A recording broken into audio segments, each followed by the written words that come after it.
আসসালামু আলাইকুম। সুজন আইটির পক্ষ থেকে আমি মোহাম্মদ সুজন রহমান আজকের এই ভিডিওতে স্বাগতম জানাই। আমার এই ভিডিওটি যারা ধারাবাহিকভাবে এমএস ওয়ার্ডের বেসিক থেকে অ্যাডভান্স পর্যন্ত শিখতে চান তাদের জন্য। আজকের এই ভিডিওতে আমরা ইনসার্ট মেনু থেকে শুরু করব। ইনসার্ট মানে হচ্ছে সংযুক্ত বা নতুন কোনো কিছু আনা। এমএস ওয়ার্ডে লেখালেখি ছাড়া নতুন কোনো কিছু আনার জন্যে বা সংযুক্ত করার জন্যে যে অপশনগুলো প্রয়োজন সেগুলা ইনসার্ট মেনুর মধ্যে আছে। ইনসার্ট মেনুতে অনেকগুলো সেকশনে ভাগ করা আছে। প্রথম থেকে pages, tables, installation, media, links, comment, header and footer, text, symbol. আজকে আমরা পেজেস সেকশন থেকে শুরু করব। পেজেস সেকশনের মধ্যে ৩ টা অপশন আছে। Cover page, blank page, page break. আমরা এই ৩ টা অপশন একটু দেখব আজ। কভার পেজের মধ্যে পেজেস এর মধ্যে প্রথমে আছে কভার পেজ। কভার পেজে ক্লিক করলে এখানে অনেক ধরনের আমরা কভার পেজ পাবো। এই কভার পেজটা ব্যবহার করা হয় মূলত আমরা যদি অনেক ধরনের বই তৈরি করতে চাই বা অনেক ধরনের কোনো সাজেশন তৈরি করতে চাই, কোনো শিট তৈরি করতে চাই বা কয়েকটা পেজ মিলে কিছু একটা তৈরি করতে চাই, তার উপরে একটা আমরা এই কভার পেজ রাখতে চাই। তখন এখান থেকে যেকোনো একটা কভার পেজ আমরা নেওয়ার পরে সেটাকে আমরা আমাদের মতো করে এডিট করে নিতে পারি। যেমন দেখা যাচ্ছে এখানে একটা ইমেজ আছে। ইমেজে ডাবল ক্লিক করে আমরা চেঞ্জ ইমেজ থেকে আমরা দিস ডিভাইস বা অনলাইন থেকে বা অন্য কোথাও যদি আমাদের কোনো ইমেজ থাকে সেখান থেকে আমরা ইমেজ নেওয়ার পরে সেই ইমেজটাকে চেঞ্জ করে দিতে পারি। এরপর এখান থেকে ডকুমেন্ট টাইটেলে আমরা এখান থেকে এই টাইটেল চেঞ্জ করে দিতে পারি। সাবটাইটেল আমরা চেঞ্জ করতে পারি।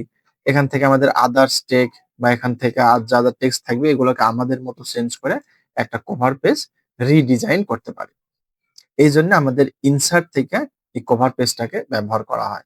আমরা এখান থেকে ছাড়াও যদি মোর কভার পেজে যাই, আমরা আরো কভার পেজ পাবো। সেখান থেকে নিতে পারবো। আমি যদি এই কভার পেজটাকে রিমুভ করতে চাই তাহলে রিমুভ কারেন্ট কভার পেজে ক্লিক করলে এই কভার পেজটা রিমুভ হয়ে যাবে। তো এইভাবে আমরা কভার পেজটাকে ব্যবহার করে মূলত যদি আমাদের কোনো আইডিয়া থাকে ভালো আইডিয়া তাহলে এখানে আলাদাভাবে আমরা ইমেজ, টেক্সট এখান থেকে শেপ দিয়ে কিন্তু এখান থেকে কভার পেজ করতে পারি। কিন্তু এখান থেকে রেডি কিছু টেমপ্লেট দেওয়া আছে যে টেমপ্লেটটাকে রিডিজাইন করে আমরা আমাদের পারপাসে ব্যবহার করতে পারি। এই কারণেই মূলত কভার পেজ এখান থেকে দেওয়া আছে। কভার পেজের পরে আছে ব্ল্যাঙ্ক পেজ।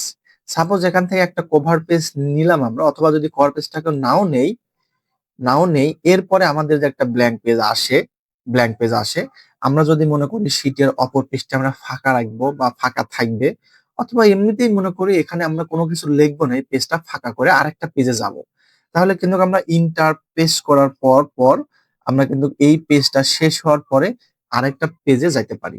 কিন্তু এখান থেকে ব্ল্যাঙ্ক পেজ রাখা হয়েছে এর কারণটাই হচ্ছে আপনি যদি একটা পেজকে ফাঁকা রেখে পরবর্তী একটা পেজে যাইতে চান তাহলে এখান থেকে ব্ল্যাঙ্ক পেজে ক্লিক করলে এই পেজটা ফাঁকা হওয়ার পরে আরেকটা পেজে আপনাকে মাউসের কার্সর নিয়ে যাবে। আমি যদি এইটাকেও ব্ল্যাঙ্ক রাখতে চাই এখান থেকে ব্ল্যাঙ্ক পেজে ক্লিক করলে এটা ফাঁকা রেখে আরেক পেজে যাবো। এখান থেকে আমি যদি কিবোর্ড থেকে ব্যাক পেজ চাপি তাহলে কিন্তু এই পেজগুলোকে আমি আবার রিমুভ করতে পারবো। আর ব্ল্যাঙ্ক পেজ মানে নতুন একটা পেজ ফাঁকা রেখে আরেকটা পেজ আমাকে নিয়ে যাবে। এটা হচ্ছে ব্ল্যাঙ্ক পেজের কাজ। তারপরে আছে পেজ ব্রেক। পেজ ব্রেকের কাজটা হচ্ছে আমি টেক্সট লিখলাম। এখন এতটুক টেক্সট লেখার পরে মনে হচ্ছে যে এই পেজটা আমার আর প্রয়োজন নাই। এখন এই পেজটা ব্রেক করে আমি নতুন একটা পেজে যাইতে চাই। অর্থাৎ মাউসের কার্সর যেখানে আছে পেজ ব্রেকের মাধ্যমে কার্সরটা ওইখান থেকে আমাকে আরেকটা পেজে নিয়ে যাবে। দেখেন আমি পেজ ব্রেকে ক্লিক করি, আমাদের মাউসের কার্সর কিন্তু ওই জায়গা থেকে আরেকটা জায়গায় নিয়েছে। আমি যদি কোনো টেক্সটের সামনে রাইখা দেখেন আমি টেক্সটের হচ্ছে সামনে এইখানে রাইখা আমি কার্সর রাইখা যদি পেজ ব্রেক দেই তাহলে কিন্তু ওইখান থেকে লেখাগুলোকে আমাকে নতুন একটা পেজে নিয়ে যাবে। আমি এখান থেকে লাস্টিক আর প্রাতে রাইখা যদি এখান থেকে আমি পেজ ব্রেক করি দেখেন এখান থেকে আরেক জায়গায় নিয়ে যাবে। তো এইভাবে আমরা মূলত পেজ ব্রেক ব্যবহার করব। পেজ ব্রেক বলতে আমাদের মাউসের কার্সর যেখানে আছে ওইখান থেকে ব্রেক হয় নতুন একটা পেজে যাবে। পেজ ব্রেক করার keyboard command control plus inter. যদি আমরা কন্ট্রোল প্লাস ইন্টার দেই তাহলে আমাদের পেজটা ওইখান থেকে ব্রেক হবে। এই দেখেন আমি এখানে রাইখে আমি এই যে সাপোজ এই যে আরেকবার দেখাই দিই আমি এখান থেকে এইখানে রাইখে কন্ট্রোল প্লাস ইন্টার দিলাম। দেখেন পেজটা ব্রেক হয়ে আমাদের ওই পেজ থেকে নতুন একটা পেজে কার্সরের পরে যা ছিল সবকিছু নিয়ে আরেক পেজে ট্রান্সফার হলো। ঠিক এইভাবে আমরা এখান থেকে পেজ ব্রেকটাকে ব্যবহার করতে পারবো। তো আমরা আজকের ভিডিও এই পর্যন্ত রাখি। সামনের ভিডিওতে আমরা টেবিল ইলাস্ট্রেশন এগুলা শিখবো। তো ঠিক আছে, ধন্যবাদ সবাইকে। আগামী ক্লাসে আবার দেখা হবে।